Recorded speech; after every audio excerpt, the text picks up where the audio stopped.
আসসালামু আলাইকুম রহমতুল্লাহ বরাকাতুহু। Class 6 page না 49 অনুশীলন 2.1 নিচের ভগ্নাংশগুলোকে শতকরা প্রকাশ করি। শতকরা প্রকাশ আমি 8টা নিয়ম শিখেছিলাম।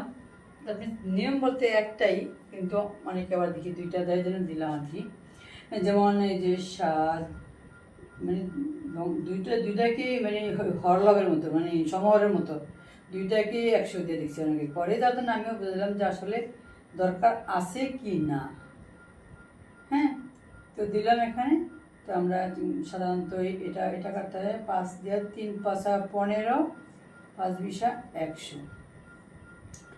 তো 7 শূন্য 0, 7 14, এগুলো কি 3।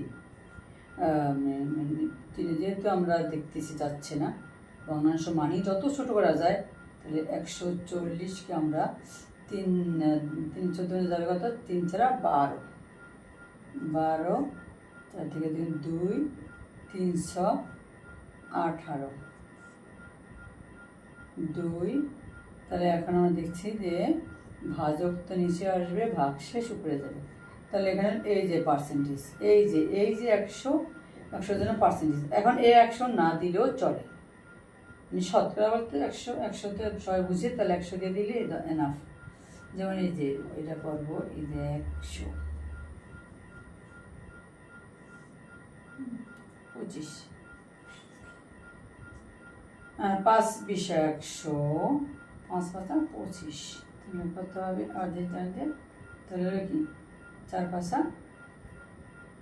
5 4, তাহলে কি 16%।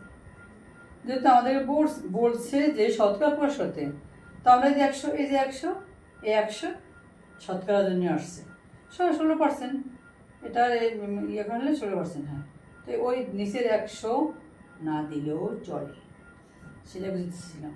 তাহলে এই 3 গুণ 100, আর এখানে 10, আচ্ছা সরি 13 ধরলাম, 13 বলেছি, 13।